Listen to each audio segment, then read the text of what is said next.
Hola, buenas noches amigos y amigas. Una vez más la Fundación Erin Walter Pan está complacida de realizar los diálogos transversales. En esta oportunidad, el diálogo número 29, con motivo del Día Internacional de la No Violencia contra la Mujer. El tema nuestro de hoy será cero violencia urbana, tolerancia y convivencia en la ciudad. Y tenemos unas invitadas de oro, Fátima Portorreal, Luciris Mateo y Nicole Polanco, y esta actividad de la Fundación Erin Walter Pan cuenta con el auspicio especial de la Sociedad de Arquitectos de la República Dominicana, que estamos mancomunados para lograr que esta exposición de estas valiosas mujeres llegue a mayor ámbito, a mayor dimensión. Bueno, pues ese es un tema bastante actual. Todos estamos esperando que nuestra ciudad sea lo más amigable posible. Lo hemos ido hablando a lo largo de los diálogos.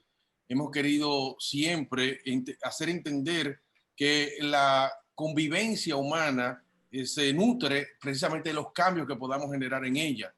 No alejarnos de los procesos, sino involucrarnos en ellos. Y uno de ellos, de esos procesos, es tratar de modificar la conducta social para que nuestro entorno sea mucho más seguro, mucho más amigable y que ciertos actores dentro de la ciudad se sientan protegidos, se sientan libres, se sientan seguros. Estas tres personas que nos van a acompañar esta noche son Luciris Mateo, que es arquitecta y antropóloga, egresada de la Universidad Autónoma de Santo Domingo. Posee las maestrías en antropología social y cultural y de diseño urbano y ordenamiento territorial, también de la UAS. Ha realizado investigaciones en la frontera dominico-haitiana. También ha capacitado a comunidades rurales sobre procesos y herramientas de organización comunitaria. Profesora invitada a la Cátedra de Historia en la Universidad de San Carlos de Guatemala. Actualmente colabora en el proyecto de Ciudades Incluyentes, Comunidades Solidarias de la Mancomunidad del Gran Santo Domingo. Miembro de la Sociedad Dominicana de Antropología, del CODIA y de la Sociedad de Arquitectos de la República Dominicana. Y miembro fundadora del Grupo de Investigaciones Antropológicas Luciano Castillo Domínguez. Ejerce como arquitecta en el ámbito privado. Nos acompaña Nicole Polanco, arquitecta egresada de UNIBE, y luego de recibirse de arquitecta realizó estudios de posgrado en fundamentos de la arquitectura en la Universidad de Madrid y una maestría en ciudades sostenibles de la University of Portsmouth, Reino Unido. En Londres fue pasante profesional en ARUP, Desarrollo Internacional, y asistente de investigación de la Escuela de Arquitectura de la UOP. Ha sido consultora local del Banco Interamericano de Desarrollo para proyectos de mejoramiento urbano y actualmente es coordinadora técnica de Regiduría Ciudadana y asesora de proyectos especiales en el Ayuntamiento del Distrito Nacional. Nicole Polanco formó parte del equipo ganador del Hackathon Ciudades Inteligentes RD Lab Intec. Está comprometida con una mejor relación edificio-usuario-entorno para satisfacer necesidades del habitar a escala humana. Es docente de la Escuela de Arquitectura de UNIBE. Y nos acompaña Fátima Portorreal, antropóloga de la UAS, muy conocida en el medio, posee una maestría en género y desarrollo por INTEC, psicoanálisis lacaniano, estudios avanzados en antropología por la Universidad de Sevilla y es candidata a doctora por la Universidad de Córdoba, en España. Su labor como investigadora es muy amplia a través del Departamento de Investigaciones del Museo del Hombre Dominicano e investigaciones interdisciplinarias en recursos naturales y desarrollo sostenible a nivel privado. Sus trabajos han sido publicados en revistas nacionales e internacionales. Ha sido consultora para Flaxo, The Natural Conservation, Cornell University, UNICEF y PNUD en proyectos de género, equidad, bioseguridad, comunitarios, medioambientales y desarrollo social, entre otros. Ha publicado varios libros relacionados con su ámbito profesional. Es profesora de licenciatura y maestría en la Universidad Iberoamericana y en INTEC. Mantiene una columna en el periódico acento.com.do. Y como el día es especial, yo quiero recordar la violencia contra la mujer con 3 extractos de poemas que voy a iniciar todo lo que se haga aquí porque con esta actividad. Una mujer está sola, sujetando con sus sueños, los sueños que le restan y todo el cielo de Antillas. Seria y callada frente al mundo que es una piedra humana, móvil, a la deriva, perdido el sentido de la palabra propia, de su palabra inútil. Y Aida Cartagena Portalatín, una mujer está sola, un fragmento. De Ofelia Berrido, en las profundidades la semilla crece y se eleva, asciende sobre el fondo oscuro, hacia la extensión celeste y alimenta el fruto que hospeda. Un fragmento de su poema. Eso no me conviene, ¿no? Porque hay columnas de mármol impetuoso, no rendidas al tiempo, y pirámides absolutas erigidas sobre las civilizaciones que no pueden resistir la muerte de ciertas mariposas. Pedro Mir, Amén de mariposas. Con esto iniciamos este diálogo y vamos a dar paso a nuestra primera invitada, a Fátima Portorreal. Adelante, Fátima. Hola, buenas noches. Gracias, Del Monte, por invitarme. Gracias, Lucir, y gracias, Nicole, por estar presente. Bien, me pidieron que trabajara el contexto histórico de la violencia en la República Dominicana, que te agradezco muchísimo. Conozco a Ofelia y quiero muchísimo a Ofelia, el poema de Ofelia, y que pusiste un trozo del poema de la tía Aida Cartagena Portalatín. Era mi tía, una tía abuela. Me sentí muy, muy halagada por eso. Gracias, Del Monte. La tía abuela era tremenda. Bueno, pues yo voy a trabajar sobre la parte de lo que entiendo que es como la base histórica de la violencia en nuestra isla. Fundamentalmente una violencia que hay que situarla en el periodo colonial, en parte por la aplicación de un modelo civilizatorio que implicó la represión y la violencia organizada bajo instituciones castellanas que establecieron un sistema colonial basado en la explotación de la esclavización o esclavitud frente a otros pueblos como eran los pueblos indígenas, que se practicó la servidumbre con ellos, y en el caso de los africanos y africanas que llegaron, ¿verdad?, del continente. Quiero referirme a esa parte porque nosotros somos herederos legítimos de esas instituciones castellanas, jurídicas y de costumbre que se instalaron cuando se impuso ese sistema de dominación o esa matriz de dominación colonial. La Constitución castellana, las mujeres eran concebidas como menores, y nosotros hasta hace 20 años también en nuestro Código Civil decía menores y especiales. Imagínense que ni siquiera la abolición de esclavitud, ni la propuesta y ni la introducción del Código Jurídico francés que trajeron los haitianos, quitó la categoría de tutelación de menores. Las mujeres peninsulares, blancas, criollas, indígenas y las africanas recibían el mismo trato, salvo que las esclavizadas había un código diferente hacia ellas sobre su cuerpo y sobre su condición de ser un animal objeto de esclavización. Pero la tutela era el elemento fundamental y la fórmula del pater familia, que son heredadas directamente del Código Jurídico Germánico y del Código Jurídico Romano. Todavía en nuestro Código Civil existe la figura del pater familia que no se ha eliminado. Estoy hablando para referir un lado y otro. Esa figura es importante porque bajo las peninsulares y las mujeres, cuando se instaura la institución castellana, describe fundamentalmente una noción de que las mujeres deben ser protegidas, cuidadas y estar bajo tutela permanente porque son consideradas como animales o pequeñas, y por tanto la condición de ella es preservarse en la casa y preservar el honor de la familia. En este caso, solo se le permitía compra y venta de esclavo o de propiedad cuando ya una mujer enviudaba.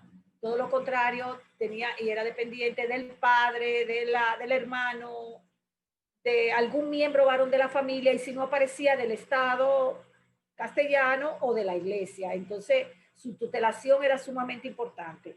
Dentro de esa tutelación habían castigos, y es una cosa evidentemente muy fortísima para pensarlo hoy, si estas mujeres podían afectar el honor o la desobediencia a sus maridos. y dentro de eso se legisló que podían ser golpeadas e inclusive matadas en caso de que ellas pudieran afectarla. Las peninsulares tuvieron cierto privilegio porque se les sometía a juicio y había que demostrar cosas, pero de todos modos caía sobre ella el peso de esa tutelación. Nosotros conocemos casos tanto de las indígenas como de las mujeres casadas, criollas, o de las esclavizadas, ¿verdad? Que se regían por otro tipo de leyes y ordenanzas, pero que implicaban maltrato físico, maltrato psicológico y reclusión. Los tribunales civiles normales manejaban estas cosas en base a la ley de la tutelación y los tribunales eclesiásticos en base a que la sujeto, mujer, había violado lo que ellos consideraban cuestiones fundamentales para la fe, como son la herejía, el lesbianismo, sodomía, hechicería, curanderismo, etcétera. Todo eso eran reglas que se establecían hacia ella y definían un marco claro y definido. Entonces, el espacio de la mujer era un espacio fundamentalmente del hogar, y si bien es cierto que las indígenas trabajaban y las esclavizaban permanentemente, tanto en el plano rural como el plano urbano, eran controladas por su amo, pero también podían ser objeto de violencia psicológica, sexual o de violencia de caso. Hay casos, por ejemplo, de que si una mujer es violada, esa mujer usualmente si era criolla o peninsular blanca, esa mujer a veces lo que hacía la familia era que la sacaba del lugar y la llevaba a otro sitio por lo que era la vergüenza femenina. En este caso no se hacía lo mismo con las mulatas y las esclavizadas ni las indígenas porque eran de categoría o rango menor dentro de una peninsular blanca con relación a la ley, pese a que el peso de la ley caía sobre todo. El asunto sobre el control de su sexualidad, el aborto y todas estas cosas, era estrictamente controlado y, por ejemplo, a las indígenas, a las negras, sobre todo las negras, se vigilaban mucho porque como no había vientre libre, pues ellas tendían a veces a abortar o para no tener un hijo esclavizado. Era una memoria tanto que no solamente se cumplía para esta zona, sino también para el Caribe. Entonces, en términos de violencia, cuando hablamos sobre un marco de violencia en el mundo colonial, las mujeres castellanas o peninsulares, indígena o negra, sufrieron el marco de ese poder masculino que se concentró en una racialización por color, en una construcción de ser menores e inferiores y en una idea que predominaba bajo los estándares medievales de que eran animales y que como animales no eran racionales. Incluso cuando se impulsó los proyectos de la modernidad, esos proyectos incluido los derechos del hombre, como se llamaban en aquel momento, en el final del siglo XVIII, no le afectaron a las mujeres de nuestras islas. Aún, por ejemplo, muchas mujeres en Francia lograron ayudar a la revolución. Eso ni siquiera pasó por estos lares. En el siglo XIX, cuando se dieron los dos procesos de abolición a la esclavitud, se logró que muchas mujeres y hombres fueran manumitidos, las leyes pesaban sobre las mujeres en un proceso de segregación. Ni siquiera la República, como modelo de acuerdo, de separación entre haitianos y dominicanos, el 27 de febrero del 44, implicó cambio para la condición de tutelaje ni cambios en relación con el manejo de las mujeres. Tenemos muchísimos casos en el siglo XIX de violencia, exclusiones y de todo tipo. Y eso atravesó el siglo XIX y es interesante ver cómo muchas mujeres, por ejemplo, participaron de la guerra restauradora, ocuparon posiciones de discusión, incluso con el grupo de los azules, pero el marco de la dependencia de su condición femenina y de su condición de tutelaje no cambió. Y el siglo XX marcó un siglo importante hasta que el dictador Trujillo, importante en el sentido de que mejoraron ciertas condiciones porque la invasión del 16 al 24 hizo ciertos cambios jurídicos que permitió mejor manejo de la situación de la mujer. Es increíble que cuando uno lee la estructura jurídica sobre las mujeres bajo la ocupación norteamericana, se hicieron cambios que la favorecieron. Entonces, cambios que ahora no tenemos, por ejemplo, porque se retrocedió con el famoso artículo 30, se retrocedió un proceso de deterioro total de nuestros derechos reproductivos. Cuando llega el periodo de la tiranía, para todos sabemos que un poder centralizado y dictatorial como fue el de Leonidas Trujillo, que se aprovechó de ciertas condiciones y ciertas demandas de mujeres, de sufragistas, le dio el derecho al voto. Pero ese derecho al voto no significó que las mujeres ocuparon una posición de privilegio dentro de la sociedad, ni siquiera que los términos de violencia se consideraran violencia para las mujeres. Incluso cuando tú lees los periódicos de la época, todo lo que es relativo a maltrato, golpes o muerte provocada por hombre hacia una mujer, no necesariamente en el ámbito de lo político, porque sí se dio en el ámbito de político muertes a mujeres, como fue en el caso de la Mirabales, que tienen una doble condición, un cambio, una violencia política, pero también una violencia de género. Entonces, aún así, esos casos se veían como crímenes pasionales. Todavía, mientras Europa iniciaba procesos grandes de discusiones, nosotros atravesamos la dictadura y todo el periodo de lo que se llamó el periodo de la contracultura, el periodo de las grandes revoluciones, que fueron los años 60, que nosotros tuvimos una invasión, tuvimos una guerra civil, etcétera. Las condiciones de las mujeres tampoco variaron. Esas mujeres participaron en la guerra civil y la violencia continuaba. Porque hay que entender que la violencia hacia las mujeres dominicanas no solo se debe a una estructura androcéntrica o patriarcal, de un Estado patriarcal, androcéntrico, con valores religiosos muy conservadores, sino que hay que situarla en esa matriz de dominación, de violencia, que hay que situarla en la colonia, porque es en la colonia que se diseña toda esa matriz. Y el ámbito de la cultura trasciende, y esas narrativas trascienden los siglos. En los años 60, que implicó el desarrollo del movimiento feminista, donde las mujeres comenzaron a decir que el cuerpo era político, aquí se desarrollaron un sinnúmero de mujeres que todavía hay, gracias a Dios viva, que son conocidas mías, iniciaron un proceso de cambio, pero esos cambios en la literatura, en la discusión sobre respecto, llevaron consigo a ciertas transformaciones en términos jurídicos, pero todavía no han podido sacar el pater familia, ni pudieron sacar el documento de que somos especiales.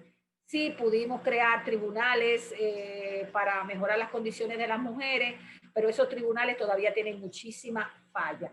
De manera que si vamos a hablar de violencia en este país, tenemos que hablar de una experiencia histórica de violencia muy dura y radical que está desde ese proyecto civilizatorio que comenzó a finales del siglo XV y que no concluyó todavía hasta el siglo XXI y que tiene una continuidad por las experiencias. Cuando tú entrevistas, por ejemplo, a hombres y que han matado mujeres, ellos te dicen es que esa era mi mujer, o sea, y siempre te dan argumentos que es como si yo leyera un documento sobre muerte en el siglo XVII, XVI, XVIII. O sea, que tú te encuentras las mismas argumentaciones. Eso te dice a ti que tú puedes cambiar de estructuras económicas, pero las mentalidades y las narrativas y los discursos trascienden los siglos. El discurso de violencia hacia las mujeres dominicanas es un discurso que ha trascendido los siglos y que no ha sido solamente discurso, sino que se ha plasmado en nuestro propio cuerpo.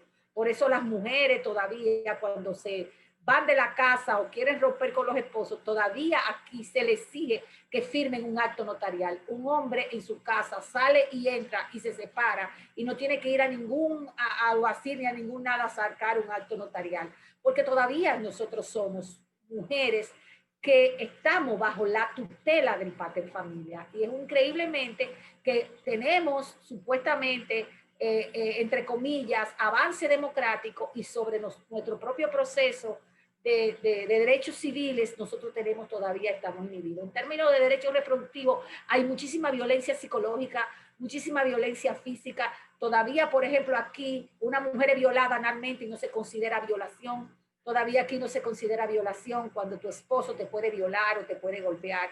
Tú puedes llamar a la policía te puede ayudar, pero de ahí a que te ayude, ni siquiera nuestros tribunales tienen la capacidad para esa separación violenta. Entonces, también en el marco de la cultura hay muchísimo micromachismo que están dentro de las estructuras de la cultura que afectan, desde hablarte alto, desde sujetarte, desde que si es tu jefe, se te impone y te dice exactamente que yo soy el que te voy a manejar o a llevarte la rienda. Ese tipo de cosas todavía se observan y las mujeres lo dicen. Entonces, estamos en una situación de rompimiento, evidentemente, en el siglo XXI, de ciertos patrones culturales, pero no son tan fáciles, porque eso requiere de una política, primero de una política de un Estado secular, porque en este Estado se deja mucho llevar de las iglesias. Este Estado parece que la revolución de la modernidad y decimonónica no le pasó por ningún lado.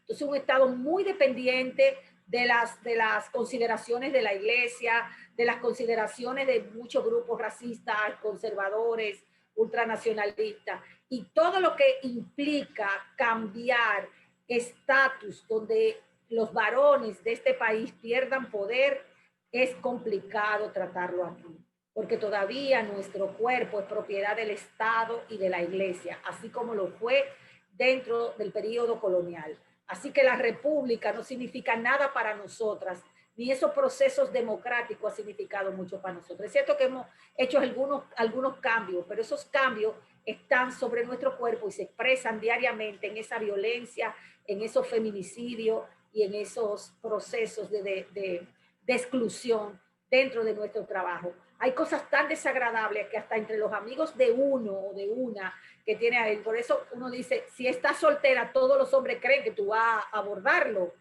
como si fueran tus amantes o que tú lo quieres como amante, porque no se concibe que una mujer pueda ser intelectual, pueda ser sola, que no está buscando hombre, entonces, o mujeres en todo caso, y te colocan, o sea, son muchas cosas, micromachismo terribles, que a veces uno tiene que decir a los amigos íntimos, pero ¿qué es lo que te está pasando? Entonces, esos elementos están muy imbricados en las estructuras de las mentalidades, en las narrativas propias, en la base de la cultura material, en la base de los símbolos y de las cadenas de símbolos de nuestra cultura. Para erradicar eso, tienen que ser proyectos de programa, casi de desmontar todas esas narraciones. Y eso cuesta, y eso significa mucha transformación de las mujeres y de los hombres. Bueno, yo no sé si me estoy pasando de tiempo o todavía estoy en tiempo para seguir hablando, tú dirás. Muy bien, mira, Fátima, nos quedamos oyéndote hasta que den las 12 de la noche, porque lo que tú dices es la puntita de todo lo que se puede hablar sobre ese tema. Además, como tú dices, son 500 siglos de un proceso que todavía está vigente. Pero tenemos dos jóvenes, vamos a esperar que ellas contribuyan a la comunicación del tema y después volvemos contigo más adelante. Gracias, Fátima. Antes de empezar, Luciris Mateo, quiero compartir con ustedes este afiche que fue el ganador de un concurso de afiches en Cuba, realizado por Sandra Quintana. Y fíjense qué interesante cómo, precisamente con el tema de la violencia, dice, hay violencias que no se ven. Me parece fantástico porque así mismo pasa cuando vamos al oculista, bueno, al oftalmólogo, que vamos leyendo la letrica chiquita, casi no la vemos. Entonces me parece muy genial que esta creativa, Quintana, haya logrado sintetizar todo lo que significa la violencia, porque reconocemos cierta violencia cuando hay violencia verbal o violencia física, pero hay otras violencias que son, como dice Fátima, psicológicas o que son intangibles y que incluso en el espacio público nosotros podemos identificarlo como que eso también es violencia contra el ser humano, contra la mujer y contra el hombre o los desvalidos. Vamos a darle paso a Luciris para que inicie su proceso de compartir sus conocimientos. por favor, para compartir la pantalla. Ahí ya puedes compartir tu pantalla. Dale a compartir pantalla. Gracias. Ahí viene, perfecto. Okay. Bueno, muchísimas gracias por la invitación a este magnífico conversatorio sobre cero violencia urbana, tolerancia y convivencia en la ciudad. Y vamos a iniciar continuando con la magnífica intervención de Fátima de qué es violencia.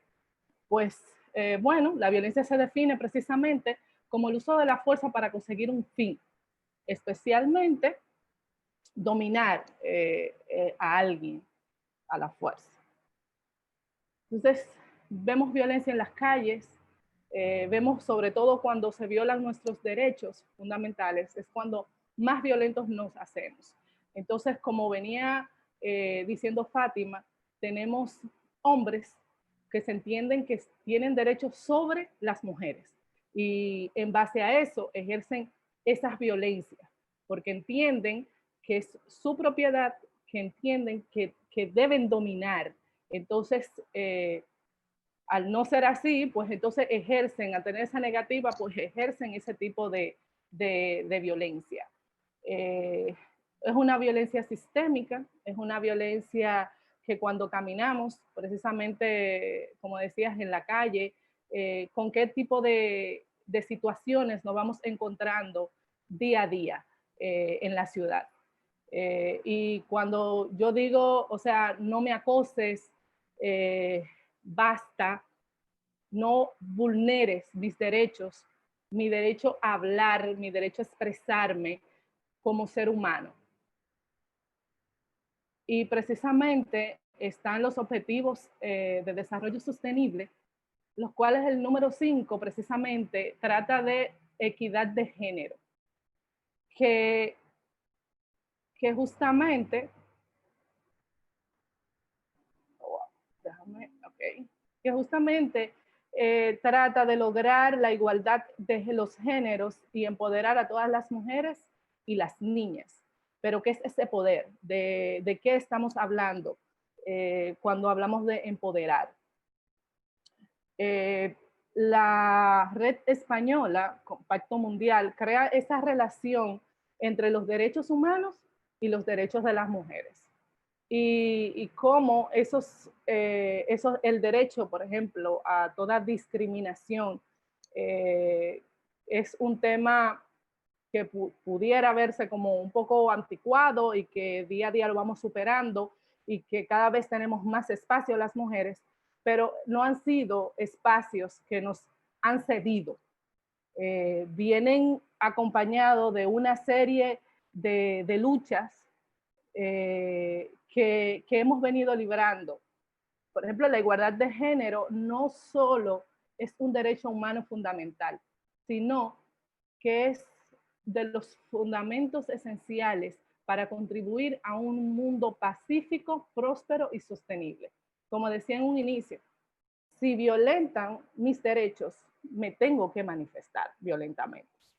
Las leyes y las normas sociales discriminatorias continúan siendo generalizadas.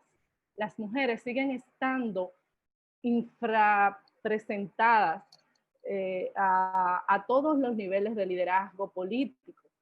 Y una de cada 5 mujeres y niñas entre 15 a 49 años afirma haber sufrido violencia sexual o física a manos de su pareja íntima en un periodo de 12 meses. O sea, son estadísticas y son un reflejo precisamente de toda esta violencia que se vive. Y uno como que se le entrecorta la palabra cuando esas realidades nos chocan en la cara.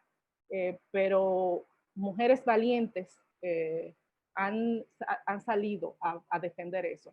Y aunque nos digan feminazis o una serie de estereotipos para minimizar el legado que hemos dejado y que vamos construyendo a la sociedad. O sea, como no nos vamos a callar.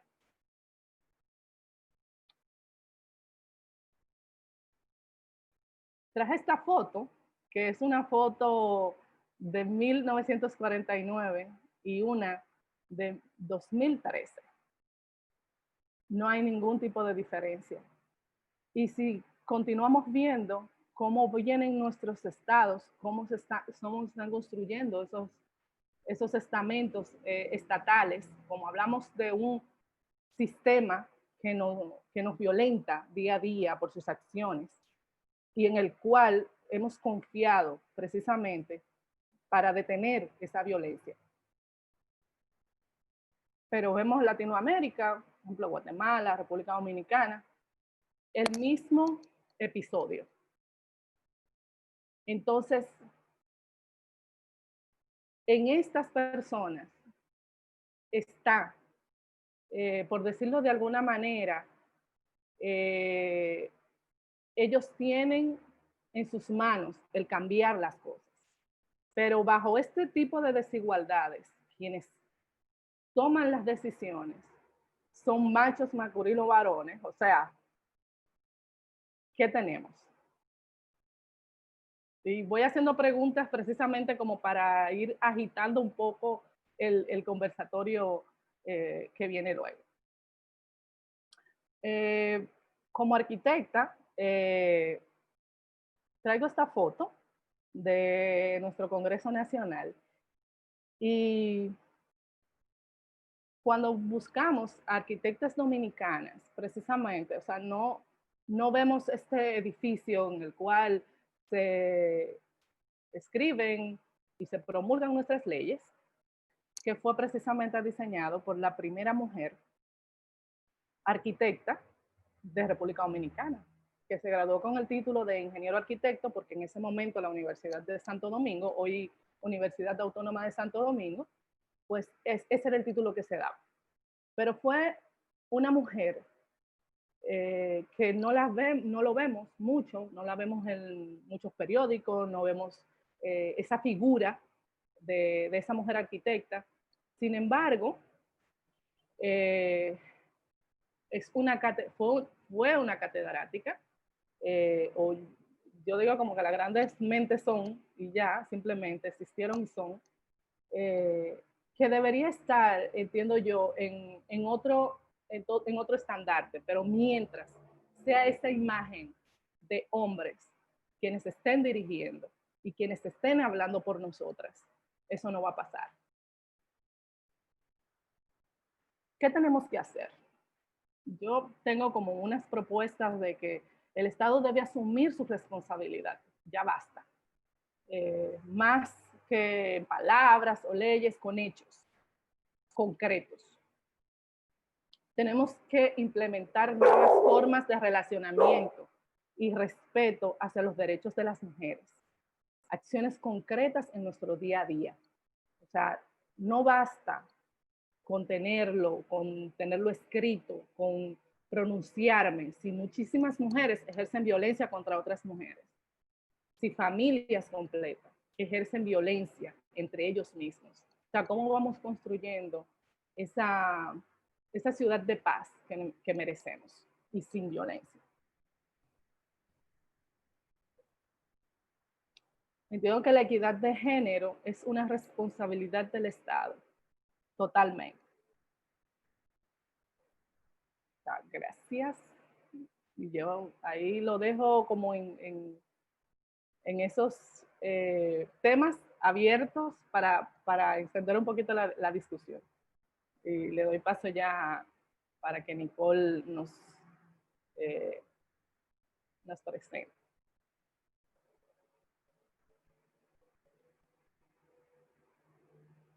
Bueno, gracias Luciri por tu presentación. Tenemos muchas preguntas que nos surgen en la medida que tú fuiste hablando. Las tengo guardaditas ahí y vamos a darle paso a Nicole Polanco, la arquitecta urbanista. Adelante, Nicole. El micrófono. Ahí, perfecto. Hola a todos, ¿cómo están? En verdad para mí es un honor estar como en esta discusión, siendo una mujer joven, una mujer que vive en Santo Domingo, que ama Santo Domingo y que trabaja en el día a día, desde su cotidianidad, no solamente desde su cachucha como profesional, para tener un espacio mucho más vivible todos los días. Entonces, en ese sentido, quiero llevar la presentación a más que una exposición desde lo que pudiese ser mi expertise, como a empezar a vincular qué tiene que ver el género con la ciudad, como ese espacio en el que nos desarrollamos en el día a día. Entonces, primero empezar a reflexionar sobre qué pensamos como violencia. Y a primera instancia siempre llegaría como una imagen de este tipo a la cabeza, una imagen en la que hay un evidente contacto físico, un evidente maltrato. Sin embargo, como bien exponían Luz Iris y Fátima, no necesariamente se materializa como en un golpe, en una deformación de la cara, pero no deja de ser violencia. También cuando vemos imágenes como esta, nos preguntamos, las primeras preguntas que llegan a la cabeza es, ¿qué hace una mujer sola caminando en la calle? ¿La atracaron porque andaba sola o la atracaron porque estaba oscuro? Pero las preguntas que nos hacemos a lo mejor no son las correctas, porque siempre insistimos en agredir a la propia víctima y no cuestionar el agresor. La pregunta correcta sería tal vez, ¿qué hace un agresor a las 6 de la tarde en esta calle? ¿Por qué la mujer no puede caminar tranquila? Y luego vemos imágenes como estas, en la que se constata que no solamente la violencia es como una percepción interna y un miedo al acoso físico, sino también al que vamos a oír. De repente cambiamos hasta recorridos por evitarnos encontrar con situaciones como estas. Y a lo mejor si vemos esta misma imagen de esta chica, en vez de pantalones ajustados, con una minifalda o con un gran escote, surge como el estereotipado de que ella andaba con una ropa atractiva y por ende la iban a ver. O sea, tenemos como interiorizado esos micromachismos, como bien mencionaba Fátima, de seguir insistiendo y en hacer de la víctima como no la persona a la que tenemos que proteger. Entonces traigo esta definición de la Organización de las Naciones Unidas, que define la violencia de género como todo acto que resulte o pueda tener como resultado un daño físico, sexual o psicológico para la mujer. Pero trae también la definición que ahí cabe la categoría de amenazas, de actos de coacción o privación arbitraria de libertad. No solamente en tu techo, cuando tú eres agredida por tu pareja o una violencia intrafamiliar, pero también en el espacio público, en ese espacio en el que nos debemos de sentir libres para transitar, para vivir, para andar, para pasear. De repente, cuando vemos un escenario de esta ciudad, no hay ningún símbolo de violencia aparente, pero si empezamos a reflexionar sobre la cotidianidad, sobre cómo nos desplazamos y qué hacemos, de repente vemos que hay madres que llevan a sus niños al colegio todos los días y no tienen una acera con un ancho adecuado para transitar, por lo que están expuestas a mayor vulnerabilidad por el vehículo privado, algún tipo de accidente. Tampoco nos llega a la cabeza esa misma imagen con unas mujeres que todos los días van al mercado a hacer la compra para alimentar a sus hijos. A lo mejor tampoco nos llega a la mente la necesidad que tiene una madre de amamantar a su hija recién nacida y por qué no hacerlo en un espacio público. Entonces esto nos lleva a reflexionar cómo vivimos el espacio público y cómo ese espacio público debe tener una percepción de seguridad. Muchos pensarán en utilizar, por ejemplo, herramientas como la cámara de vigilancia, que efectivamente como perpetúa este sistema de la violencia de género al nivel judicial o al nivel del Código Penal, en el que está concebido para precisamente encontrar quién fue el agresor, pero no se detiene a pensar en las especificaciones de la cotidianidad de cómo hacer que este espacio realmente sea seguro sin la necesidad de utilizar una cámara de vigilancia.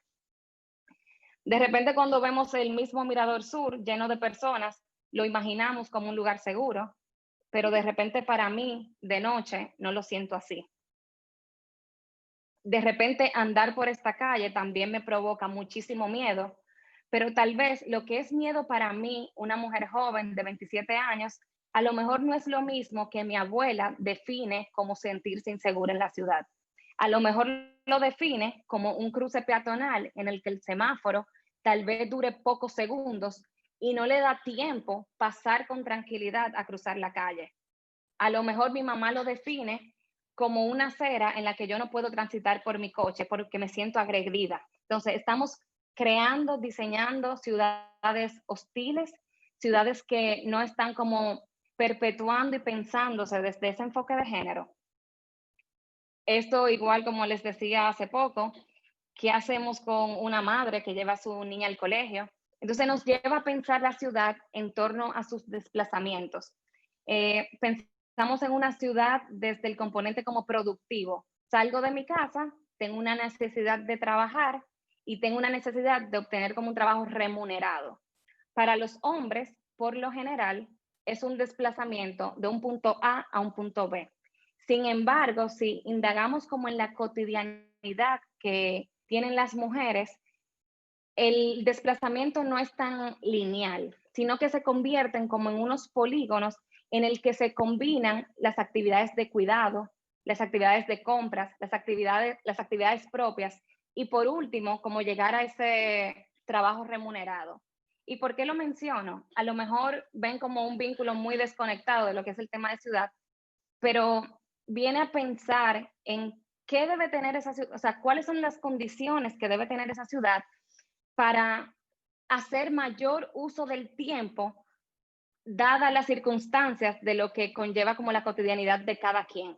Entonces, si pensáramos tal vez en ciudades de proximidades de 15 minutos, en la que en un radio caminable de 10 minutos ya yo tengo cerca mis equipamientos necesarios. Por ejemplo, tengo cerca la escuela, tengo cerca el hospital donde llevo a mi abuelo o a mi abuela, tengo cerca el parque donde quiero ir a recrearme con mi pareja. Entonces, tengo que tener en cuenta cómo en el territorio estos equipamientos que todas y todos utilizamos, aquí no me iría solamente por el hecho de ser mujer, sino por tener espacios en el que la inclusión se piense, pero no homogenizada para cada usuario, sino dadas las especificaciones y las necesidades que cada uno necesita. A lo mejor para una niña que tiene una estatura de 95 centímetros, el contén es distinto. A lo mejor andar en bicicleta para mí no es igual que andar en bicicleta para mi compañero de trabajo. Hay un sinnúmero de actividades en las que tenemos que tener en cuenta a qué nos exponemos una vez estamos en la calle.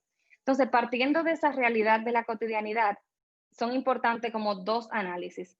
Uno primero, de entender que tenemos que reconocer en el centro de todas las agendas públicas y políticas que hay acciones de desigualdad y luego poder analizar esa desigualdad en función de las vivencias y en el que las mujeres tienen intersecciones que la van atravesando en su día a día. Entonces, estos gráficos son de unos análisis de cómo se hace del manejo del tiempo en función del género en Latinoamérica. Si se fijan, las actividades que marcan mayores porcentajes como de diferencia están en que las mujeres ocupan un 78.6% haciendo tareas del hogar. Luego hay de nuevo una diferencia muy marcada en el tema de cuidado de personas. Hay un 31.8% de mujeres que invierten su tiempo en cuidado de personas. Luego, en la parte de vida social, hay un 42.8% en lo que hay como cierta equivalencia. Pero esto nos lleva a reflexionar en que las mujeres somos cuidadoras y debemos ser cuidadas. Entonces, ¿cómo podemos construir redes de apoyo mutuo en el que la ciudad se piense y se planifique para todas? Aquí por igual podemos ver esas desigualdades más marcadas en el tema de cuidado de personas. y aquí también como como el mismo ejercicio de ver en qué estamos invirtiendo la mayor parte de nuestro tiempo. Entonces, si primero pensamos la violencia desde la escala de la casa, luego la violencia desde la escala del barrio y luego desde la violencia desde la escala del territorio, es importante entender a qué tenemos acceso. Acceso de todas nuestras necesidades. Esto que ven en pantalla es un gráfico del Distrito Nacional que tiene en las manchas amarillas, naranja y roja los espacios públicos de la ciudad. Si ven en la esquina superior derecha, que pertenece a la circunscripción 3, podemos ver que es la zona más carente de espacios públicos. ¿Por qué le menciono esto en esta conversación de género? Bueno, primero es importante también destacar que si vemos por porcentajes, en la circunscripción 1 hay un 7.7% del suelo destinado a espacio público. En la circunscripción 2 hay un 7.0%.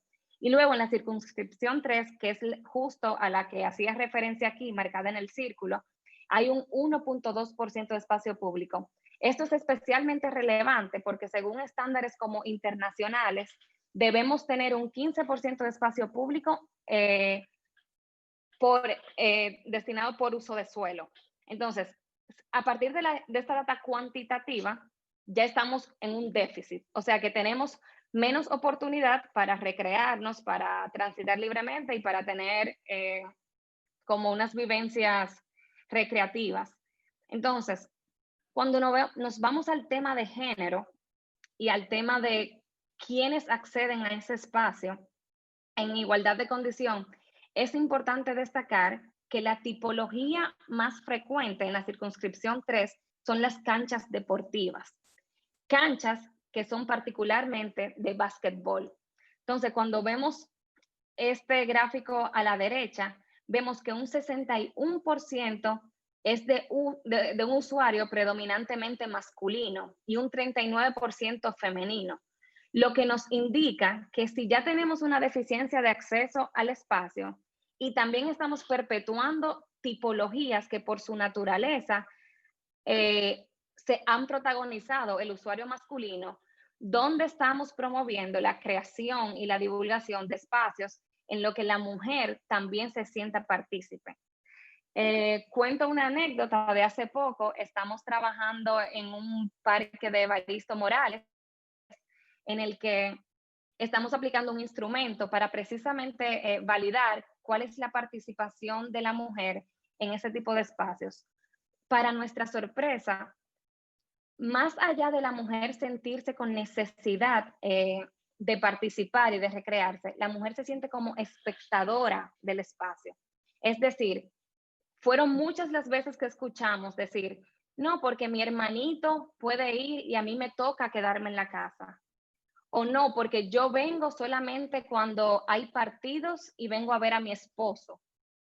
Y entonces en el que no existe como un imaginario internalizado de que tú misma eres partícipe y por el derecho a la ciudad puedes estar como coincidiendo en esos espacios en perfecta igualdad de género. Entonces, desde un urbanismo con esta perspectiva, no se intenta no queremos alegar que somos diferentes, pero tampoco queremos ser desiguales en el mismo. Entonces, traigo como estas reflexiones para abrir al diálogo e invitar a que siempre pensemos la ciudad desde el pensamiento de la cotidianidad, siempre pensando que es de todas y de todos, que tenemos la capacidad de cambiar siempre y cuando tengamos pendiente que debe tener un enfoque de género y que debemos estar creando redes de apoyo mutuo. Gracias. Bueno, Nicole, muchísimas gracias por este final de presentación en el que ya has tocado el tema del territorio, el tema de cómo eso se refleja en el uso de la ciudad, la violencia que es aquella, como dice el afiche que mostramos, la violencia que no se ve, es quizás la más peligrosa, y la ciudad nuestra es una de las ciudades que motiva principalmente a generar violencia. No solamente violencia porque hay asaltos, ese tipo de cosas, sino que ya tú lo has demostrado, lo han demostrado las tres, que viene desde la concepción, desde cómo se entiende las relaciones estructurales de la sociedad dominicana desde la colonia, cómo de alguna manera el Estado dominicano perpetúa esas relaciones, esas estructuras, y cómo eso se refleja en el territorio. Me parece que la síntesis de las tres ha sido espectacular para poder entonces comenzar a debatir algunas ideas que hemos tenido y que estamos recogiendo también del grupo. Si puedes dejar de compartir, Nicole. Exacto, mejor así. Entonces, mira, yo pienso que la mujer también es víctima de mucha violencia y es dentro de la pirámide es la que más recibe violencia. Y ya vemos las razones por las cuales una estructura machista desde el Estado, desde la colonia, se queda y se perpetúa. Pero han ido conquistando espacios. Yo pienso que ustedes son el reflejo de cómo van cambiando las cosas y cómo el discurso de ustedes va dando en la diana para que las cosas comiencen a cambiar. Pero no desde ahora. La mujer dominicana logró tener un espacio en su condición de ciudadana ya desde el siglo XIX. Logró, por ejemplo, tener el derecho al voto muy temprano, principalmente muy temprano en relación a otros países de la región, donde todavía las mujeres votaron. Más adelante ya la mujer dominicana lo conquistó por derecho propio, no como se ha querido decir que la dictadura lo quiso hacer, no, sino las mujeres exigieron ese derecho. Las mujeres lograron en República Dominicana la ley del divorcio. Es una de las sociedades que más temprano tuvo el divorcio. También participaron de lo que era la planificación, incluso yéndose en contra de los estamentos, como dice Fátima, los estamentos religiosos y tradicionales. En un momento dado, que eso era una situación difícil, un tabú, la mujer dominicana se impuso.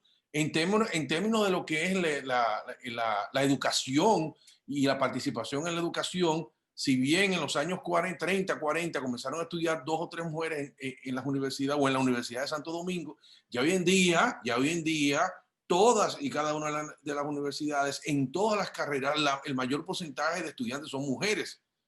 El alto porcentaje es mujer. Eso ha cambiado muchísimo. Algo está pasando en ese sentido, es una conquista de la mujer. También la mujer incluso se está enfrentando a estamentos bien difíciles de digerir entre un bando y otro cuando se está tratando de penalizar el tema del aborto, que tiene mucho que ver con la religión y tiene que ver mucho con la creencia, la fe, y tiene que ver con el sentido de unitario que tiene la mujer, que son temas actuales. De manera que ha habido una lucha en los últimos 100 años en que la mujer dominicana ha tenido un papel preponderante. Y hemos también sabido por experiencia que muchas veces cuando la mujer está al frente de posiciones públicas, de instituciones, hay cierta eficiencia en ese sentido, porque hay una mayor concentración hacia puntos que el hombre normalmente no tiene control. Lo interesante de todo esto es cómo transformar esta realidad que se manifiesta todavía en nuestra ciudad. Ya habíamos hecho un diálogo transversal, el número 22 del día 7 de octubre, donde el eslogan era Ciudad para Mujeres, y donde ya tesis doctorales en ese sentido se compartieron para hablar de cómo usa la mujer la ciudad, no cómo cómo está la ciudad diseñada necesariamente, sino cómo la mujer se mueve en el espacio y cuáles son las relaciones que hay en ese sentido. Y este diálogo de hoy, con motivo del Día Internacional de la No Violencia contra la Mujer, refuerza todo aquello que hablamos. A mí me gustaría, ahora que yo he hablado más de la cuenta, porque como ustedes son mayoría, yo dije, bueno, aquí hay un abuso de género contra mí, por eso estoy hablando más de la cuenta y no debería seguir. Debería preguntarle a Fátima cómo ir desmontando toda esta estructura. No desmontándolo y esperemos 200 años, sino cómo tú crees, Fátima, que esto debe de desmontarse y a partir de qué acción debemos dar. Bueno, nosotros tenemos dentro de la que se llama política de género algunos puntos fundamentales. Yo pienso que el cuerpo es uno de los primeros elementos que nosotros tenemos que tener poder para tenerlo. Y las 3 causales que se están discutiendo y se están debatiendo, eso es un elemento fundamental, que se aprueben y que dejen de discriminar a las mujeres por el hecho del aborto terapéutico, por las condiciones que sean. Eso es, si nosotros comenzamos a recuperar nuestro cuerpo, es un aporte importante. El otro elemento tiene mucho que ver con las políticas de salud sobre las mujeres. Por ejemplo, ahora no sé el dato exactamente porque varió el porcentaje de niñas de nuestras que están saliendo embarazadas. a una edad determinada. Debemos tener una política de salud donde nuestras niñas sean protegidas. Y parte de esa política de salud implica que las niñas tengan conocimiento sobre los derechos reproductivos, sobre su cuerpo, pero además tengan conocimiento sobre la sexualidad, porque muchas inician a la sexualidad sin tener la menor idea de la sexualidad. Y eso implica que en el sistema educativo nacional público se enseñe educación sexual y no religión. Perdonen a los religiosos, pero a mí no me interesa la religión. Uno la aprende en su púlpito y en su iglesia. Y es un elemento importante. El otro elemento tiene que ver con nuestras mujeres y los procesos de crianza de nuestras mujeres. Nosotros tenemos un grave problema ahora mismo con el cambio de lo que quieren cambiar la ley no la del seguro social, sino la ley del trabajo, donde nos quieren quitarnos incluso la condición del periodo de amamantamiento, del periodo de porperio, todo eso es una cosa insólita, pero eso lo quieren hacer. O sea, fíjate que cada vez sellando la posibilidad de que nosotros podamos independizarnos. Entonces, debe ser una política desde el Estado, pero vinculando a todos los sectores en discusión, de todos los grupos, sectores campesinas, obreras, clase media, burguesas, porque también son afectadas con esa condición.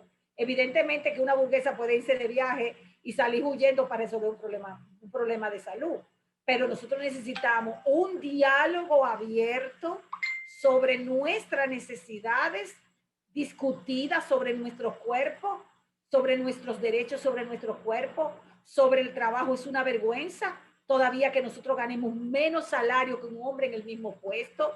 Es una vergüenza. Es verdad que hemos logrado, hay un poco más, no es que mucho, un poco más de mujeres en la universidad, pero cuando tú lo canalizas, ustedes que son arquitectas, ven que en los puestos donde mejores trabajos aparecen son hombres, cuando se hacen universitarios, porque eso también está ahí. Entonces hay que ver cuáles son los puestos que ella tiene. Usualmente son puestos feminizados. ¿Y qué significa tener un puesto feminizado? Menos salario, menos condiciones laborales. O sea, tenemos que cambiar. Primero, recuperar nuestro cuerpo. Nuestros tribunales, un logro, pero nuestros tribunales no sirven para nada. Tú acusas. Y cuando tú llamas a la fiscal, pero mire que tiene 100 metros, que dijo que ella dice, bueno, yo no tengo una ley que me ayude a dar practicidad a esa situación. Todavía hay que ir a entregarle al tipo que te golpea o te viola el documento para meterlo preso. Eso es imposible. No tenemos casas de acogida. Sabemos que el violento te mata hasta desde la cárcel. Entonces nosotros necesitamos, en términos de salud para nuestra propia vida, mejorar todas esas condiciones. Tenemos leyes que no apoyan, pero se cumplen esas leyes. ¿Pueden las mujeres acceder a eso? ¿Cómo vamos a cambiar la base de ese imaginario, de esas narrativas y de esa base material de opresión y de violencia? Para eso, educación es sumamente importante, pero una educación no sexista, que comiencen a decir que la ideología feminista. Cuando yo oigo a mis estudiantes que me hablan de ideología feminista, yo le digo, sí, hay varias ideologías feministas porque son varios feministas, varios feminismos, pero también las iglesias tienen una ideología. Dime cuál es la ideología de la iglesia católica sobre la mujer, de la iglesia pentecostal sobre la mujer, de la iglesia testigo de Jehová por la mujer. Eso se llama ideología. Entonces todos tenemos ideología. Están asumiendo que la ideología es un constructo donde tú estás tirando ideología. Óyeme, todos tenemos una ideología porque todo pensamiento se basa en creencia, conocimiento, un modelo epistémico, y la iglesia tiene un modelo epistémico. El problema es que a mí no me va el concepto de cristianismo de mujer, donde estoy oprimida, soy una mujer de silencio, tengo que aplastar la sabiduría, mi cuerpo no es reconocido, etc. A mí no me va eso. Entonces, fíjate, las iglesias son valiosas, cada uno a su sitio. Entonces, hay que aquí romper los lazos que se tiene entre la iglesia y el Estado. Por Dios, eso lo hicieron los diosechescos en el siglo XVIII. Y nosotros estamos con un pensamiento de una modernidad súper atrasada. Cuando ya la humanidad habla de posmodernidad, que ni siquiera nos acercamos a la modernidad, y sobre todo la mujer. Entonces hay mucho que cortar. Yo pienso que no solamente es educación, que hay que crear políticas públicas, un diálogo real, no que no escuchen y después hagan lo que les da la gana. Y mucho, perdón, energúmenos que están en la base de nuestra, con perdón, ¿verdad? Porque de nuestras cámaras de diputados y senadores, cuando tú lo escuchas con esos discursos, tú dices, pero estarán en el siglo XI, del medioevo castellano. Tú no sabes dónde están situados. Entonces, realmente nosotros necesitamos un diálogo real, necesitamos políticas públicas claras, precisas, que se cumplen, necesitamos transformar la educación, necesitamos crear las bases de que esos tribunales que tenemos realmente puedan tener las condiciones económicas, puedan aplicar la ley y podamos ser protegidas contra la violencia, porque no es tan fácil quitar 500 años de la mente de hombres que entienden que nosotros somos su propiedad. No es posible. No sé si te satisfice. No, Fátima, si tú supieras cómo está el chat del Facebook, de los que están conectados, donde tú has encendido todos los debates en ese lugar, y donde hay personas que te dicen a ti que el aborto no es un asunto del cuerpo de la mujer, es decidir sobre la vida, y ya tú sabes que todavía por ahí viene un debate contigo, y otro que dicen que el trabajo es pura falacia, porque el país, la mayor cantidad de gerentes son mujeres, o sea, regionalmente hablando, gerentes de bancos, etcétera, y que la mujer ocupa muchas posiciones que ya el hombre no tiene espacio para ocupar. O sea, que son cosas para debatir. Fíjate cómo la estructura entra en choque con lo que tú estás diciendo y tiene que ver con la tradición del pensamiento, y es un rompimiento que tiene que haber. Tiene que haber una revolución del pensamiento para que nosotros entonces comencemos a aceptar en ese sentido todo lo que planteas, que me parece que podría ser un avance. Ahora bien, la mujer genera violencia también cuando fomenta el machismo del hogar, en la diferenciación en la educación del varoncito y de la hembrita en el hogar. De eso no has mencionado. Quizás parte de ese machismo es fomentado por la misma mujer, y la mujer se siente, entre comillas, según lo que dicen, segura con un hombre fuerte al lado y no un hombre con otros apelativos. Entonces todo eso tiene un constructo social que hay que comenzar a desmontar a través de... ¿Tú me permites contestarte sobre Sí, eso? claro que sí. Evidentemente que las mujeres son condicionadas por un constructo cultural. Exacto. Hombres y mujeres son controlados por un concepto androcéntrico. Voy a contestarle a los chicos. Pero nos está echando la culpa solo a un lado de la sociedad. Que son, no te estoy echando. Yo estoy hablando de un sistema, porque te estoy hablando del patriarcado, del androcentrismo y de la cultura. Te estoy hablando de un sistema que condiciona a hombres y mujeres, evidentemente, porque muchas mujeres. Le voy a contar al hombre de los gerentes. Ciertamente las mujeres han alcanzado puestos gerenciales, pero yo le quiero preguntar a él, ¿cuántas mujeres de esas y cuántos hombres de esos que ocupan la misma posición ganan los salarios? Aquí hay estudios que hay un 26% menos, ganan un 26% menos que los hombres cuando ocupan el mismo puesto, por ser mujer, por una condición. ¿Por qué? Porque vamos a ver, porque si Fátima es eficiente y yo soy eficiente, ¿por qué te tiene no es por un problema de eficiencia, es un problema por feminización de trabajo.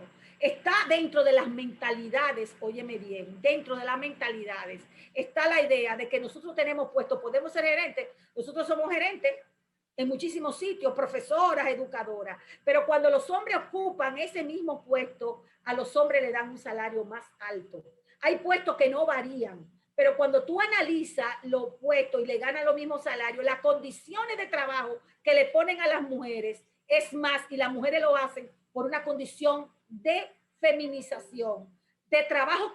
Mira, se ha probado con estudios, incluso en Estados Unidos, tienen el mismo salario, que ya no vamos a discutir, tenemos el puesto y ganamos el mismo salario. Cuando canalizan la cantidad de trabajo que se le carga a las mujeres y que se le carga a los hombres no aceptan que se le cargue entonces este trabajo. Ni se lo ponen a las mujeres. O sea, hay lo que se llaman las micro relaciones de poder que son muy sutiles. Lo que pasa es que nosotras hemos sido diseñadas para trabajar en la casa, para trabajar fuera y para hacer una serie de cosas.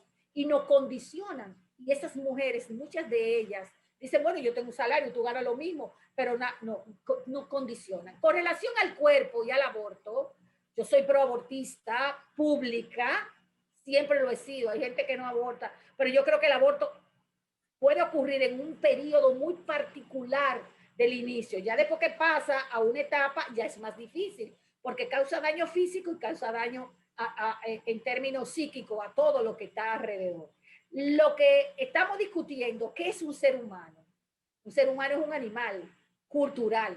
Esa es una de las características. La característica de humanización nos la da la cultura. Un óvulo fecundado no tiene por qué tener personería jurídica. Pues dejemos de comer carne y dejemos de comer huevos fecundados y dejemos de comer. La personería jurídica te la da la condición. Entonces, cobre el impuesto a un óvulo fecundado. ¿Por qué no se le cobra impuesto a un óvulo fecundado? O cuando tú haces un aborto espontáneo, no se le hace un funeral y no se pagan los impuestos sobre la cosa porque no está considerado como persona. ¿Estamos claros? Estamos hablando que no está considerado como persona. Una mujer tiene un cuerpo y el cuerpo es político. Y todo cuerpo es político. Yo tengo derecho a tomar decisiones sobre mi cuerpo. Ninguna mujer quiere abortar. No quiere abortar porque puede tener problemas. No quiere abortar. ¿Pero por qué se aborta? Porque ni siquiera están las condiciones. No es verdad, como dicen muchos pro vida, que esa famosa pro vida, pero matan a las mujeres, maltratan, son partícipes de que la golpeen, manejan su ideología religiosa tajante, subordinante y excluyente y destruyen vidas, que son vidas humanas, culturalmente hablando. Entonces, cuando ustedes me pongan a un óvulo fecundado para pagar impuestos y que el Estado le pague impuestos, y aquí ustedes me dicen, bueno, usted está matando un ser humano. El problema es que lo humano lo define la cultura. Y los humanos lo define la cultura y va a variar de cultura a cultura. Entonces, si las mujeres tienen derecho a embarazarse o a negarse a embarazar, es una condición de control de su cuerpo. Y todo cuerpo es político. Pero las mujeres son las que no tienen derecho a decidir sobre lo que quieren hacer sobre su cuerpo, si quieren tener hijos, si no quieren tenerlo o quisiera abortar. Entonces, mucha gente tiene miedo de decir, políticamente hablando, bueno, pero hay un alma. Hay un alma. Todo tiene alma. Para los animistas, una roca, una planta y un animal tiene alma, pero se lo tienen que comer. Y se tienen que comer la hoja, porque entonces no estamos comiendo. Si yo fuera animista y del panteón de Zeus, o del panteón Yoruba, del panteón de todos los animistas, dejara de comer carne y planta y respirar aire, porque tiene alma y tiene vida. Entonces estamos en un discurso religioso que yo puedo respetar el discurso judaico, el discurso cristiano. Ese no es mi discurso. Entonces, si tú consideras que abortar no debe ser, porque eso es una vida, no coma pollo, no coma planta, etcétera, etcétera, porque son hijos de Dios también. Entonces ven que es una cuestión de carácter ideológico. Entonces yo entiendo que si una persona no quiere abortar por sí misma en ninguna condición, hay que respetarla, pero nadie tiene el derecho de decirme a mí o a mi hija que si tiene la necesidad de abortar porque tiene un embarazo ectópico en trompa que se puede morir, o tiene un embarazo de alto riesgo porque tiene cáncer o tiene una leucemia, como murió Esperancita, desangrada por culpa de los religiosos y del Estado dominicano, desangrada, porque se le hizo un aborto, evidentemente una leucemia terminal, hizo un aborto, no podían impedir el aborto y murió desangrada. Esa fue la muerte de Esperancita, por ser pobre, porque si hubiese sido rica, se la llevan y la operan y le dan su quimioterapia. Pero el asunto, antes de que tú me interrumpas, el asunto fundamental con esto es que la iglesia no tiene por qué decidir sobre la política de todas las personas. No tiene, porque si usted es religioso, yo lo respeto. Es como que usted me diga, no se ponga sangre. Si el Estado legislara que como testigo de Jehová yo no me puedo hacer transfusión, todo aquí si no jodemos. Ay, por favor, cada uno en su sitio. Ok, gracias Fátima. Lo que pasa es que, bueno, te dije que es un tema candente, está el chat bastante encendido en ese sentido, y además el tema es sobre violencia urbana. Si vamos al aborto, bueno, tú sabes que hasta en el Congreso, en los espacios públicos, todo el mundo está hablando del tema, en las iglesias, en las universidades es un tema bastante duro, bastante difícil, pero lo interesante que tú hablas, que tiene que ver con la violencia contra la mujer desde el punto de vista del derecho de su cuerpo, que es uno de los derechos que tiene la mujer. Lucini, ¿qué opinas en ese sentido? Porque tú tocaste el tema del Estado. Entonces, sí, ella está hablando cosas del Estado. Exacto. O sea, yo en ese sentido, Fátima, creo que soy un poquito más radical que tú, porque yo entiendo que es un derecho y el derecho a la reproducción sexual debe ser libre, independientemente de las tres causales, que digamos que puede ser un paso de conquista. Yo entiendo que es un derecho bajo cualquier circunstancia que una mujer decida no procrear, debe ser respetado.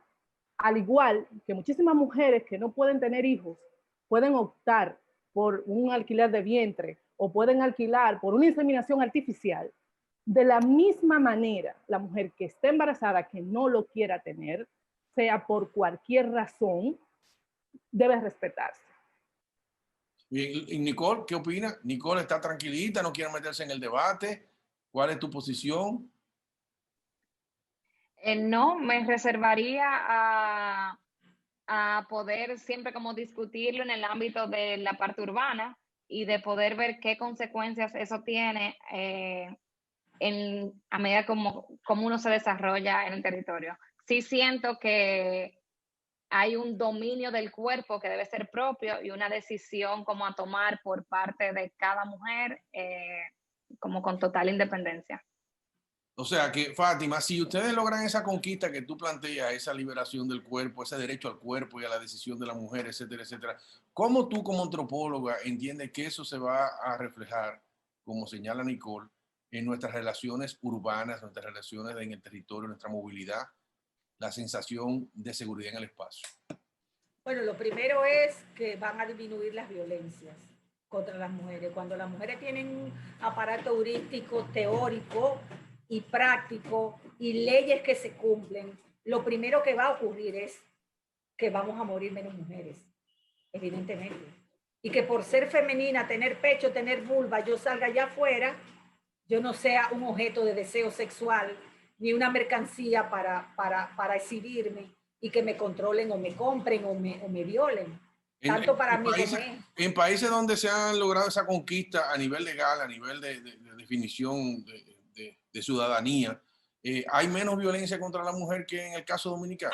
Ha disminuido muchísimo. Aunque fíjate, Israel tiene unos niveles, o acabo de leerlo, en la metida de pata del presidente, que dijo que eran animales. Somos animales, evidentemente, somos antropoides, pertenecemos al mundo. Yo, como antropóloga, somos animales. Pero metió, y entonces cometió un lío, ahí los niveles de violencia de las mujeres han bajado, pero muchísimo, muchísimo, con todas las leyes de protección, etcétera. Y él hoy como presidente, claro, dijo que las mujeres eran unos animales que había que proteger y después cambió, como que se dio cuenta que metió la pata. Léalo, eso salió público en los periódicos y eso es increíble. Y es Israel. Fíjate que es la mentalidad para cambiarla. La mentalidad de violencia es fortísima, fortísima.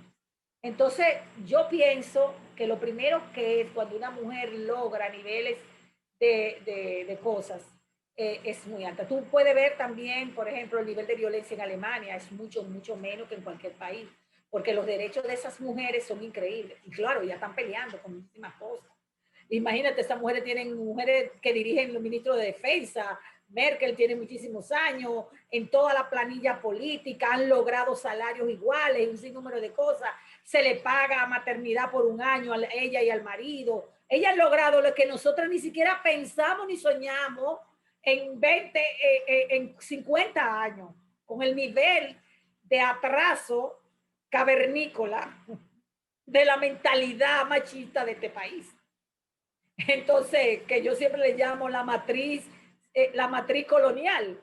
Entonces, fíjate, esas mujeres han disminuido violencia y eso no significa que no encuentran casos de violencia. Por ejemplo, casos ahora mismo ya en Alemania, los casos más de violencia que ya tienen son de los migrantes que cuando la ven con ropa la han golpeado, han intentado violar mujeres, porque como una sociedad multiétnica tienen diferentes grupos que tienen, y casi siempre esos tipos que están haciendo esas agresiones a las mujeres allí son de tradiciones religiosas sumamente, particularmente machistas. Yo no entiendo cómo pueden adorar un Dios, amar a un Dios con una actitud de destrucción hacia el otro ser humano que es igual a él. Yo no puedo entender. Yo no puedo seguir ninguna religión que ame a un Dios que es un Dios destructivo para las mujeres y que la tenga que condicionar, subordinar, excluir, matarla, apedrearla. Eso yo no lo puedo concebir. Pero ese no es el caso del cristianismo. El cristianismo no dice eso en ningún lado.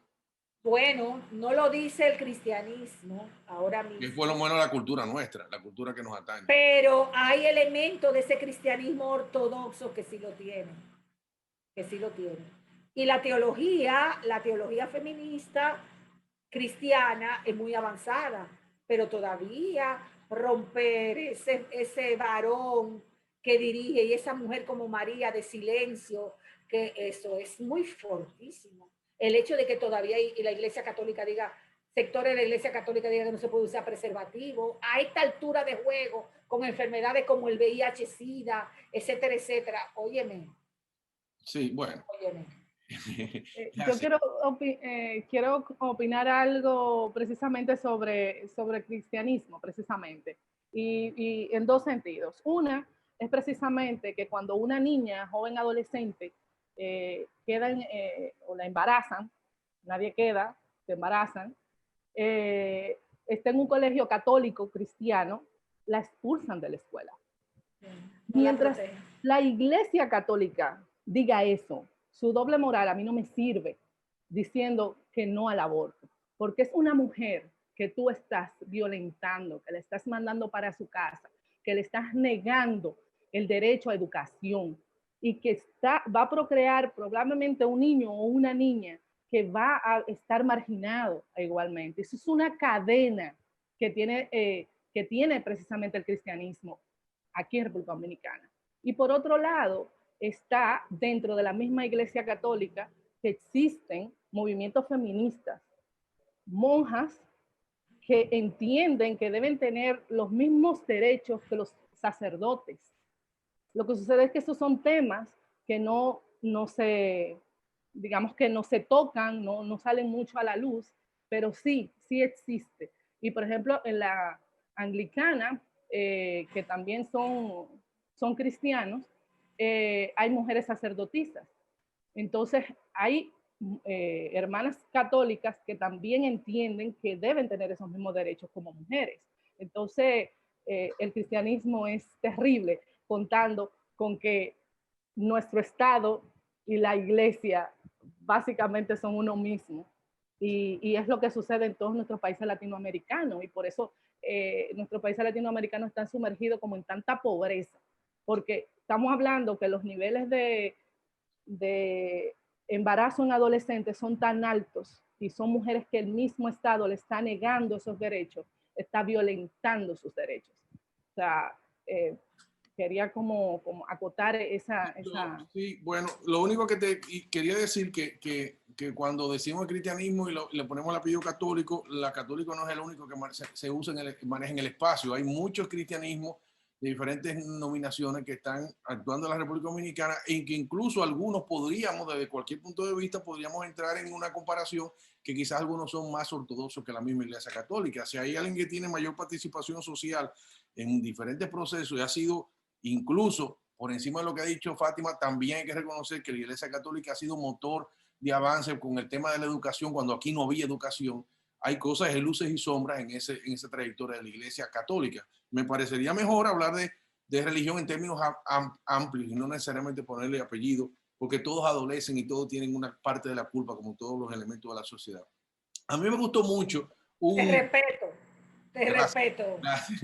Gracias. A mí me gustó mucho porque lo que pasa, Fátima, que quiero ir al punto neurálgico de la conversación y es partiendo de una gráfica que puso Nicole sobre los roles que juega la mujer en la sociedad, que me gustó mucho la barra, los porcentajes, oficios que son propios de la mujer, en donde el hombre tiene menos participación y la mujer sí, y habría que ver en términos de lo que el hombre.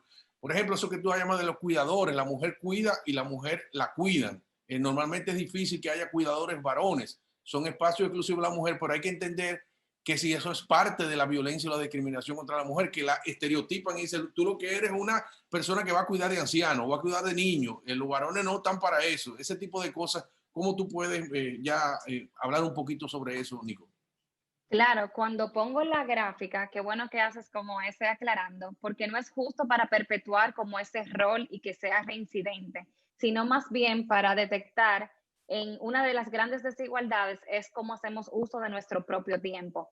No queriendo decir que tenemos que enfocarnos en seguir haciendo esa ese rol de cuidado únicamente, sino de cómo podemos ejercer mayor autonomía y mayor como independencia. O sea, ¿por qué siempre esas actividades claves recaen en nosotras? De repente esa ruta que también se marca como muy lineal de un hombre que va de su casa a un trabajo, luego el de la mujer también puede tener como un equilibrio entre sus actividades propias, su trabajo remunerado y también ejercer como el rol de cuidado, pero que no necesariamente esa dependencia esté vinculada a la mujer, sino como a otros roles de la misma como esfera sociodemográfica. O sea, hay roles que pudiesen ser compartidos, hay roles de las niñas que pueden ser asumidos por como el masculino, ¿por qué no? Entonces, es como entender cómo están usándose esos roles y cómo precisamente nos pone en esa como desigualdad de cómo podemos vivirla en la ciudad.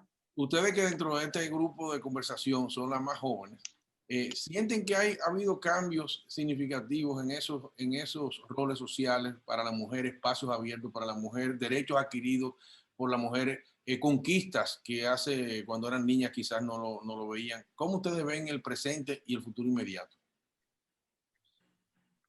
No dejen que Fátima hable. Que Fátima, es a ustedes que quiero que hable. Oye, Fátima, creo que es ese. Bueno, el rol de las mujeres es bastante curioso porque hace un tiempito escribí algo sobre esa violencia que se da en nuestros espacios, que son un poco, Tú te sientes digamos que... discriminada, tú te sientes echada a un lado, tú crees que te faltan oportunidades, tú crees que has ganado méritos propios por tu condición profesional como ser humano y no necesariamente discriminada por ser mujer, o tú sientes que todavía hay un sesgo en ese sentido, tú como joven. Hay mucha desigualdad. Yo he vivido mucha desigualdad. En nuestra profesión es un poco... este tipo de situaciones de desigualdades se dan en el día a día. De hecho, comentaba precisamente con una compañera arquitecta que estábamos hablando con un empleado y la persona nos decía, pero págame más, pero yo necesito más. Entonces, yo decía, con un hombre, esas situaciones se darían muchísimo menos o casi no se daría. O sea, tú lo das por sentado. Entonces, ellas son mujeres, ellas son débiles, ellas son más frágiles y yo puedo asumir que ella o sea, sabe lo que tiene que pagarme, me está dando los montos que son, pero yo entiendo que puedo hacer un rejuego con eso. En las capacidades, como decía, o sea, el arriesgarse. ¿Por qué tantos hombres diseñan esos grandes proyectos? Los grandes proyectos de muchísima envergadura, la mayoría lo tienen hombres. Y es, no sé si para los clientes es menos arriesgado, porque no he hecho el estudio, no me he puesto, pero asumo que debe haber un poco de eso, de riesgo, de estabilidad, inclusive, a la hora de yo darte un proyecto de millones de pesos. O sea, es eso y es discriminación. Y tú lo has Se sentido. nota. Tú, Sí, claro que sí, que lo he sentido. En muchísimos grupos de profesionales, cuando damos nuestra opinión, por ejemplo, siempre se ve, lo digo yo y inmediatamente lo dice un hombre y se toma lo que dijo el hombre, inclusive si la persona está repitiendo lo que yo dije. Y como si yo quiero ganar, puedo decirle a un amigo, un compañero de trabajo, o sea, mira, preséntalo tú. Inclusive esas cosas se han dado y se dan. Entonces, vivimos como en esta sociedad, como con esos espejismos de que no sucede, de que a mí no, de que yo, una mujer profesional o joven, he escuchado de mujeres que han estado, que han conseguido puestos en universidades o en algunos gremios, que inclusive dicen, porque esa se lo da a fulanito o a perencejito. Entonces eso es terrible. O sea, nosotros tenemos 500 años de historia y ahora que tenemos la primera alcaldesa de la ciudad. Pero ¿quiénes vienen detrás de esa alcaldesa padrinando ese liderazgo político? No, y vicepresidenta también. Tenemos una vicepresidenta. Sí, Ha sido la segunda vez que tenemos una mujer como vicepresidenta. Exacto, pero por ejemplo, nuestra primera vicepresidenta, que fue Milagros Ortiz Bosch, es una mujer de una trayectoria política, digamos, asentada, o sea, de muchos años en la política. ¿Y cuál ha sido el precio de esas mujeres? ¿Cuál? El abandono del hogar, el decir, o sea, los espacios políticos, yo estoy totalmente en desacuerdo con el tema de las cuotas, porque entiendo que es un espejo, un reflejo perfecto de las desigualdades. O sea, yo como mujer política, madre, esposa, profesional, no puedo quedarme a deshoras en una calle, viajar por todo el país por tantos días, a no sé cuántas horas. O sea, cuando Fátima se refiere a esos micromachismos culturalmente asentados, o sea, ¿qué tipo de mujer es esa? Inclusive lo dicen. Y muchísimas mujeres se han tenido que vestir de hombres. Y no lo digo con una vestimenta de ponerse pantalón, camisa, no. Es como interiorizarse y se lo creen. O sea que muchas de esas mujeres que han estado incluso en puestos no tienen como esa conciencia de género, por decirlo de alguna manera, que deberían tener por ser mujeres ocupando puestos de poder. Porque si hubiese sido así, las cosas hoy fueran muy distintas. Bien, Nicole, ¿tu opinión? Gracias. El micrófono. Ahora. Yo creo que algo importante siempre de ver es como la violencia de género vivida versus la violencia de género percibida. O sea, siempre que también hablamos incluso de seguridad, es muy distinto lo que yo vivo y luego lo que percibe el resto. Entonces, incluso cuando vemos estadísticas a nivel de dónde ocurren exactamente esas incidencias, por ejemplo, si es en la calle, si es en el transporte público, si es alrededor de las escuelas, si es en callejones, hay estadísticas que demuestran como esa como simultaneidad de en los mismos casos, cómo las mujeres se sienten exponencialmente mucho más inseguros bajo las mismas situaciones en el mismo espacio. Entonces, hay que ver como cuál es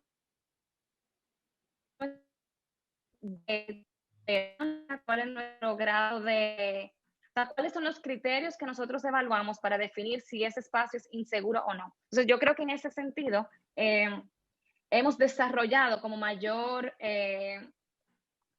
tal vez estamos más conscientes de qué nos hace sentir inseguras.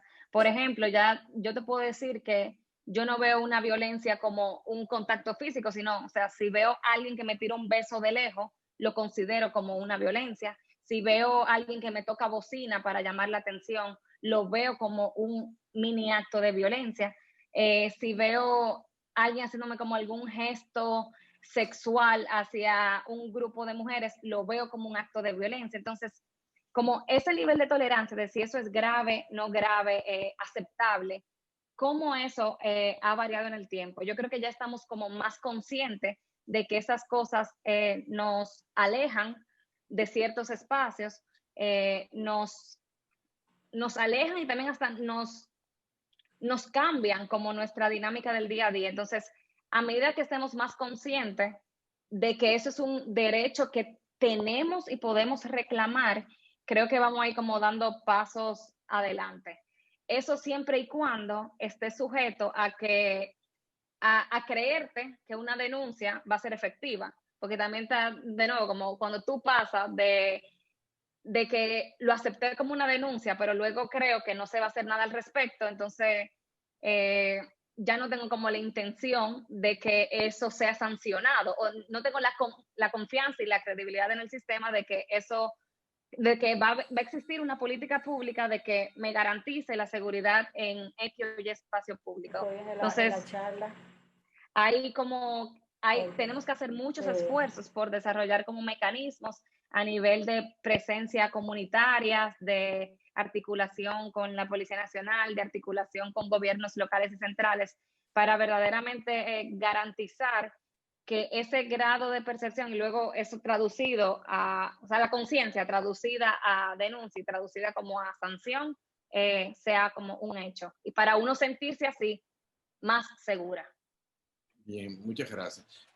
Fátima, ya el tiempo se nos está agotando, pero no quisiera dejar de preguntarle a Fátima si Santo Domingo es una ciudad machista o menos machista que otras. Yo no quiero comenzar a compararte, pero Santo Domingo, el país, es una sociedad. El país sí, pero dime de la ciudad. Dime de y la ciudad, sí, ciertamente sí. Los espacios están masculinizados.